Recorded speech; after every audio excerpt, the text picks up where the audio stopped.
한국의 그 상황이 일본 중앙은행에서 85, 92년을 묘사한 그 글이 이거 서울 아니야? 실효보유세율 0.1% 장기보유 특별공제 가액에 상관없이 끝없이 100억의 양도 차익이 나도 80억 공제해주고 세상에 그런 게 어딨어요. 자, 그러면 이제 2부로 이건 다른 분한테 물어보기 어렵고 우리 최 대표님한테 물어봐야 답이 나올 수 있는 상황인 것 같은데, 자, 우리 이제 솔직하게 뭐 정부 이렇게 돌아가는 거 보니까 세금을 써서 이제 날리고, 그러면 결국 세금 언젠가는 올라가야 되는데 여기서 근로소득을 더 올린다는 거는 말이 안 되는 거 같고. 말이 안 되는 거죠. 아, 그런 얘기가 있나요? 아니. 그러니까 세금을 올리는. 아무리 부동산 딥스테이트지만 양심은 있어야 되잖아요. 그건 아니지 않습니까? 아니, 그러니까 아니 이게 그 뭐 요즘에 막 8시 반만 가면 식당에 아무도 없어요. 월급쟁이들이 뭐 빚 갚고 하느라고 돈 하나도 없고 경기 나쁘다니까 또 움츠러들고, 그래서 여기서 소득세를 더 올린다는 건 이거 말이 안 되는 것 같고. 제가 계산을 해봤거든요. 제가 100억짜리나 200억짜리 집을 가지신 분보다 여기 나오기 전에 연한산 해보니까 세금을 제가 더 냈더라고요. 저는 서울에 집도 절도 없어요. 서울에 오면 반지하 들어가야 되거든요. 혹시 해외 주식 처분 소득 때문에 소득세를 많이 내신 거예요? 아니면 그냥 근로소득세가. 아니 그만큼 아니 보니까 100억 그 보유해봐야 1년 보유세가 맞습니다. 1,850만 원이라 그러더라고요. 지금 뭐 원밸리 같은 그런 아파트 갖고 있어도 이제 한 5, 600 내는 겁니다. 재산세로. 그다음에 뭐 종부세도 일부 내시겠지만은 종부세도 사실은 금액이 크지는 않거든요.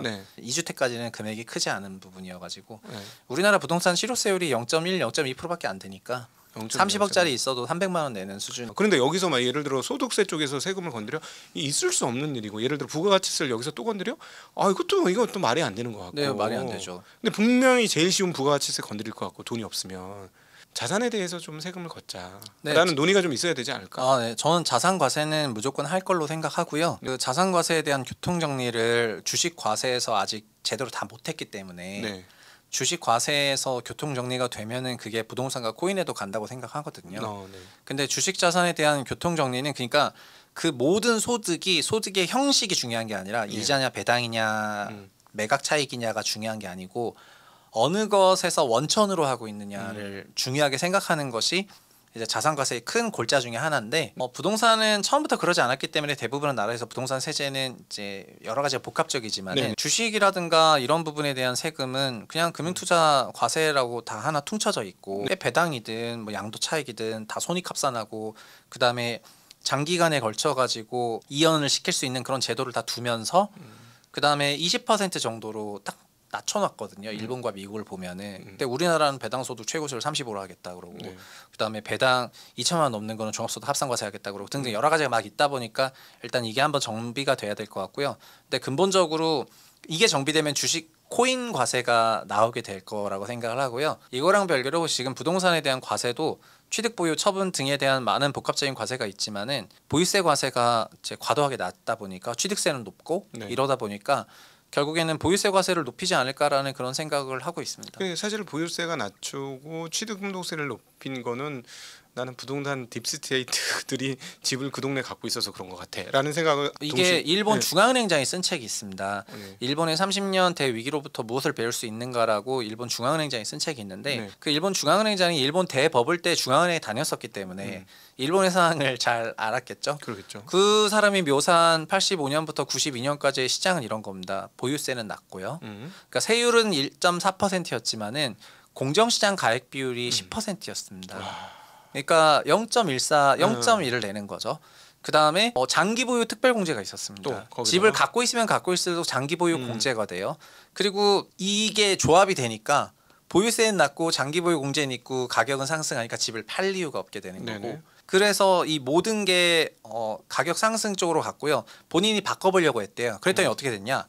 시민사회와 민간 쪽에서 보유세 높이지 말라고 난리가 났겠지. 오만 난리가 났고 국회의원들까지 보유세 높이지 말라고 다 이런 말을 했답니다. 그리고 수출이 잘 안 되니까 우리가 내수로 돌아가야 되는데 내수 보유세를 높으면 소득이 떨어지니까 그러면 소비가 망한다고 하면서 소위 민간 딥스테이트 어용 경제학자들이 또 등장을 해요. 그 부동산 어용 경제학자들이 등장해가지고 무조건 이렇게 하면 안 된다고 얘기를 해가지고 89년에 미에노 야스시 그 중앙은행 총재가 헤이세이랑 그 시기에 이제 부임이 되면서 이 사람이 일본 중앙은행장한테 뭐라고 얘기하냐면은 나중에 금리를 올릴 수도 있으니까 금리 올렸을 때 우리나라 자산시장 어떻게 될지 한번 충격 계산해봐라 등등 이런 말을 하거든요. 네. 근데 결국은 그러고 나서 91년, 92년에 금리 올리면서 이제 시장이 조정을 받았는데 한국의 그 상황이 일본 중앙은행에서 85, 92년을 묘사한 그 글이 이거 서울 아니야? 이거 보유세 실효 보유세 0.1% 장기 보유 특별공제 가액에 상관없이 끝없이 100억의 양도 차익이 나도 80억 공제해주고 그러니까 세상에 그런 게 어디 있어요. 그러니까 그 세제를 보면 아 내가 참 죄인이다 이런 생각이 들었어요. 내가 왜 사람들한테 주식을 가르쳐 준다고 떠들고 다녔으며 주식은 이렇게 해야 된다 저렇게 해야 된다 이러쿵저러쿵 했을까. 아니 뭐 100% 그냥 부동산 하는 게 답이었지. 네, 세제를 보면 올해 제일 화두가 됐던 게 압구정에 5월에 130억에 매각이 된 집을 그분이 20억일 땐가 샀거든요. 네. 110억의 매각 차익이 있었지만 장기 보유 공제는 80%가 빠져요. 네. 그럼 이미 88억이 빠져요. 그러면 22억에서 이제 세금을 내는 건데 22억의 세금을 뭐 40% 내봐야 7, 8억이잖아요. 그래서 그분이 110억 매각 차익에 세금을 7억 정도 내는 걸로 했는데 기사는 매수자가 심지어 풀현금으로 샀어요. 그러니까 도대체 누구냐 막 이러면서 난리가 났는데 그 건을 이제 거래한 중개사가 매도자 양도소득세를 계산해 보니까 110억의 차익이 났는데 한 7억쯤 내는 걸 보니까 이 사람도 현타가 왔나 봐요. 그래가지고 이게 바이럴이 되게 되거든요. 아 본인이 깠구나. 너무 현타가 오니까. 네, 그럼요. 이제 이게 너무 심하다 해가지고 그래서 장기 보유 공제가 그게 너무 심하다는 인식이 이제 나니까 원래 장기 보유 공제도 이것도 이명박 때 만들어진 겁니다. 원래 장기 보유 공제는 물가 상승률 공제였는데 뭐 물가 상승률 공제는 당연히 할 만하지 않습니까? 2% 3%씩 물가가 상승하면은 물가 상승분도 내가 이익이 아니라 초과이익만 세금을 내라는 거니까 그래 물가 상승 공제를 갑자기 15년 30%를 10년 80%로 바꿔놨잖아요 MB가. 그러니까 갑자기 80% 공제가 되면서 사실상 세금이 없는 거거든요. 그러니까 우리나라 보면 이 부자들을 위한 디테일이 아주 살아있어. 어마어마하죠. 게다가 MB 때 뭐까지 만들었냐면은 외국에 증여 목적으로 외국 가셨다가 나중에 한국으로 오셨을 때 그게 의료보험 복권되는 것까지 다 살아났거든요. 그러니까 돈 주러 미국 갔다가 거기서 10년 살다가 다시 한국 와서 65세 되면은 다시 그 우리나라 자격도 생기면서 건보료 혜택을 다 받을 수 있는 이런 것도 다 어쨌든 되게 꼼꼼하게 만들어놨는데 그 중에 일부는 민간에게 알려졌죠. 도곡동 땅을 법인에 만들어서 건보료를 최저로 받았던 거예요. 재산은 500억인데 이 사람은 월급쟁이였고 월급쟁이인데 최저 임금을 받고 있다 보니까 건보료를 이제 몇만 원 냈던 거예요. 그러니까 저희는 건보료를 소득의 거의 8% 내고 있었는데 500억도 없는 상태에서 근데 저분은 몇만 원 내고 우리는 몇십만 원 내고 있으니까 이게 말이 되냐 막 해가지고 그 다음부터 가족법인이 유행하기 시작하거든요.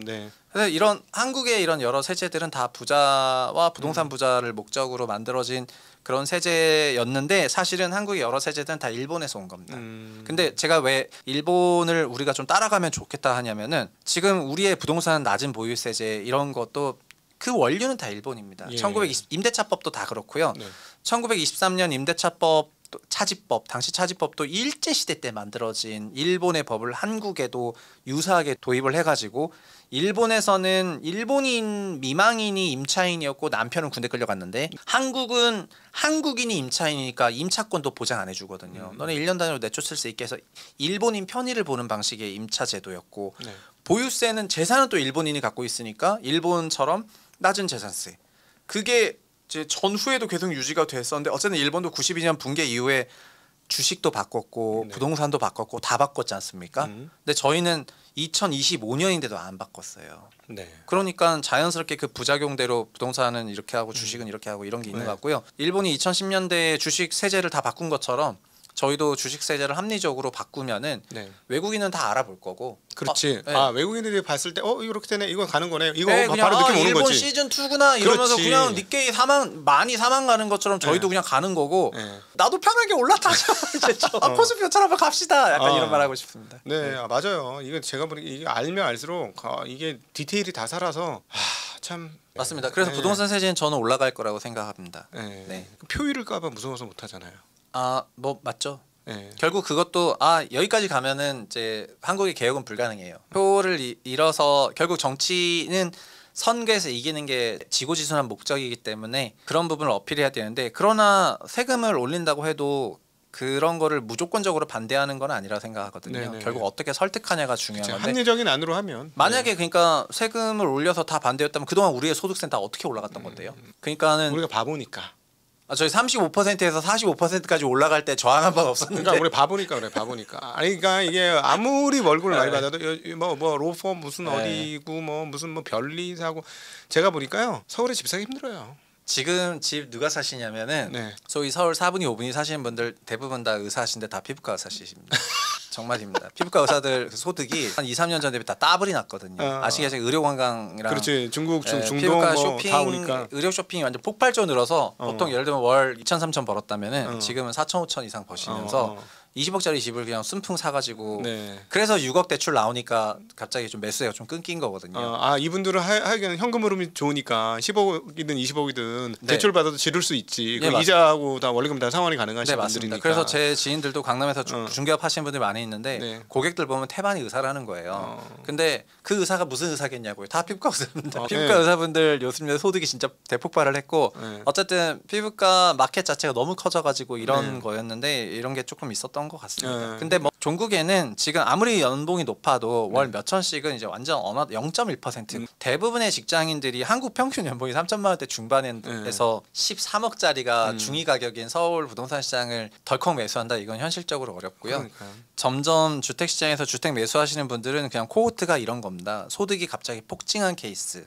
연예인이든 뭐든 폭증한 케이스, 아니면은 소득이 늘은 걸 통해서 대출을 많이 받을 수 있는 케이스. 아까 의사 같은 경우. 세 번째가 그냥 처분 소득이 늘어난 케이스입니다. 주식이든 코인이든 부동산이든 종전가가 많이 올라가지고 그거 파시면서 사시는 거고, 여기 해당되지 않으시는 분들은 인서울 입성이 아예 안 되고. 그러니까 열심히 살아는 불가능하다는 얘기지. 열심히 살아 안 돼요.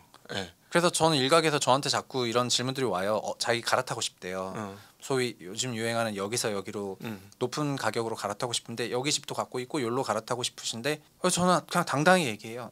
한국에선 갈아타는 게 불가능하다. 이 집보다 저 집이 더 많이 올라간다. 그리고 이 집보다 저 집이 더 많이 올라가는데 그거를 비율로 상승하기 때문에요. 그거를 잡기 위해서는 아까 그 세 가지가 있어야 되는데 소득, 대출, 처분이 있어야 된다. 근데 재산이 부동산에 물려 있는 상태에서는 소득, 대출밖에 없는 거고요. 그럼 소득도 크게 급증하지 못하는 필드에서라면은 결국은 대출밖에 없는 건데 대출도 막으면은 못 갈아타는 거잖아요. 그래서 그냥 못 갈아타는 거예요. 우리 그 최 대표님의 그 사회적 공헌 중에 하나가 많은 일반인들에게 대출 총량, 즉 대출이 부동산 가격을 결정한다는 어떤 상식적인 이야기를 보편적으로 얘기해 주신 한국의 오피니언 리더 중에 하나세요. 우리 최상호 대표님이. 그전엔 맨날 공급만 얘기했으니까요. 그렇죠.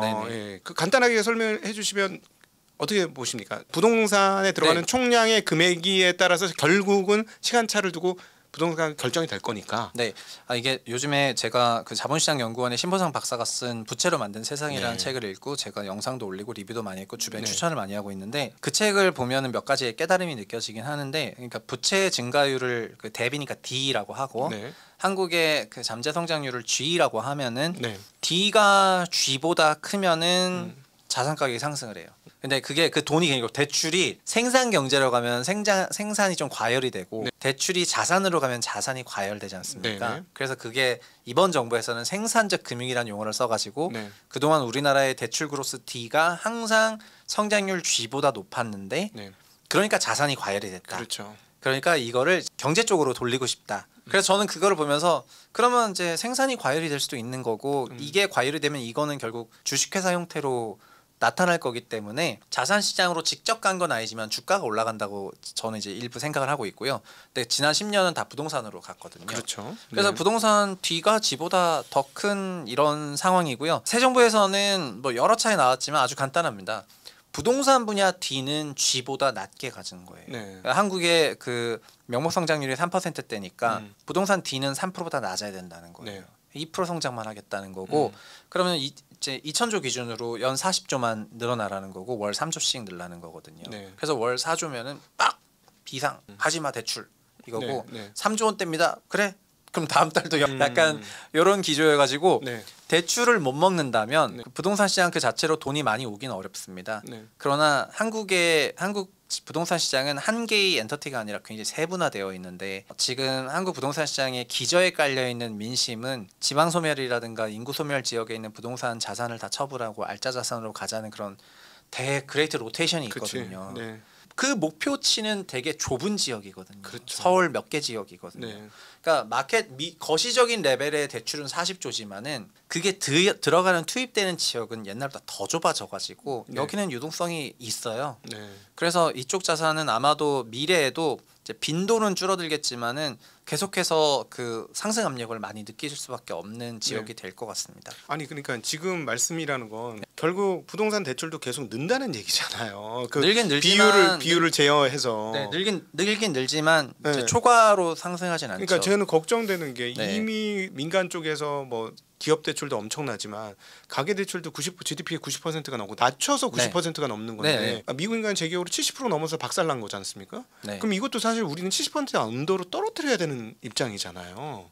맞습니다. 네. 맞는데 그거를 급격하게 떨어뜨리지 말자고 하는 게 소위 범부처적 그 생각인 것 같고 기재부 라인에 이런 정책들을 총괄하는 거는 이쪽 부처니까요. 네. 그리고 이제 일부 시각에서는 지금 시기가 급하고 5년 안에 개혁해야 되는데 네. 언제 그렇게 천천히 가냐 이런 갈등들 여러 의견들이 대립이 되고 있는 상황이죠. 아니 부동산 가격을 망가뜨리지 않겠다고 해가지고 망가뜨린 게 정부의 공기업적인 허그라든가 완전히 거덜났잖아요. 지금. 네, 저는 이제는 그 부동산 그렇죠. 허그는 이제 완전 거덜났고 네. 그다음에 허그뿐만 아니라 민간 시행사도 다 망했고 이제는 정부가 지금 이제 정부조직법을 자세히 보면 저는 그러니까 국토부는 도대체 무엇을 위해서 일을 하는가 이런 생각이 들 때가 있었거든요.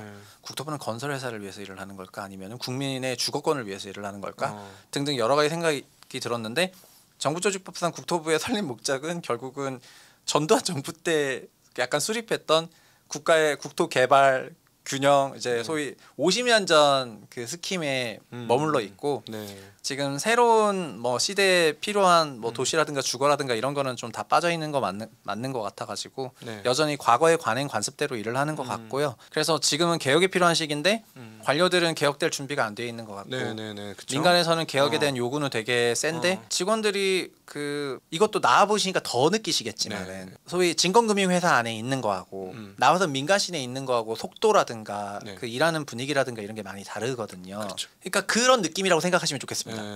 그러니까 내가 개혁을 해야 되는데 증권사 사장으로 갔습니다. 그러나 내가 데리고 일해야 되는 관료는 이제 바깥물을 한 번도 안 먹은 한 30년 고인물입니다. 그 상황에서 개혁이 있겠냐 이 말이죠. 아니 이런 것도 하다못해 인가 같은 경우에는요. 저는 뭘 하냐면 일본 부동산 자문을 뭔가 금융상품을 만들어 가지고 제가 아는 지인이 있는 그런 회사에서 얘기를 해서 금융위원회 그 자문 상품은 인가 받아야 되니까 그 금융위원회 인가 받아 해서 그게 넣은 게 4월인데 인가가 아직도 안 났는데 왜 안 났다는 거니까 금융위가 아직 인사 이런 뭐 감독원 마찬가지고 금융감독원 체제 개편이라 이런 것 때문에 지금 뭐 인가가 날 수 있는 분위기가 아니야. 그러니까 그러면은 조직 개편 안 하면은 공무원도 일을 안 한다는 거야? 이런 건데 일 안 하고 있지 않습니까? 이런 게 되게 많이 있습니다. 그래서 진짜 참 깝깝하죠. 참. 자 우리 끝으로 저희 정말 오랜만에 나오셨고 이제 자영업자가 된 우리 각도기 당부의 말이구나. 저는 증시 각도기님 나오셔가지고 그냥 조금 늦게 나오셨지만 그래도 좋은 타이밍에 나오셨기 때문에 앞으로 잘 되시면 좋겠다는 생각이고요. 그리고 어쨌든 지금은 사실 시장에서 많은 개인들이 소위 어떻게 보면은 이런 표현까지 좀 그렇지만은 메시아를 찾고 있거든요. 메시아를 찾고 있습니다. 그러니까 믿고 뭔가 맡길 만한 사람이 되게 없는 마켓이 됐고 불신이 팽배해요. 그리고 그 사람이 막 유명하다 이런 걸 떠나가지고 과거에는 막 그런 걸 봤지만 지금은 평생 그 사람이 걸어온 길을 좀 보는 것 같고 그런 부분에서 봤을 때 어쨌든 고객들에게 신뢰를 주는 그런 서비스를 이제 하셨으면 하길 바라겠고요. 그리고 저도 소위 홀세일을 대상으로 법인과 기관을 대상으로 그 어마어마하게 세일즈를 했었던 상황에서 리테일 중심으로 주식시장이 넘어가는 그 과도기적에서 나왔었는데 지금은 완전 리테일인 것 같거든요. 그래서 개인들에게 뭔가 적절한 솔루션이 필요해 보이고 이제 채널 보시는 구독자분들은 이제 증시 각도기 많이 응원 부탁드리겠습니다. 우리 최국장 채널도 많이 응원해 주시고요. 사실은 우리 최 대표님의 공간을 많이 만들어 주시는 게 나라 발전을 위해서도 상당히 오늘 느끼시지 않으셨어요? 저는 오늘도 굉장히 나는 저보다 나이가 조금 어리신 분인데 와 이분 어떻게 저런 내공과 공력을 쌓았는가. 이 드래곤볼의 이 전투력 측정하면 이거 막 땅 깨지는 거 있잖아요. 우린 최장욱 대표님 볼 때마다 이 유리가 빵 깨지는 것 같은 느낌을 굉장히 많이 받아요. 네, 좋게 봐주셔서 감사합니다. 네. 많은 댓글로 우리 최 대표님 성원해 주시고 이렇게 주옥 같은 말씀 아주 자주 들을 수 있으면 좋겠습니다. 귀한 시간 마련해 주신 우리 최장욱 대표님께 진심으로 감사드리고요. 네, 감사합니다. 네. 함께해 주신 모든 시청자분들께도 감사 인사드리겠습니다. 인사드립니다. 고맙습니다.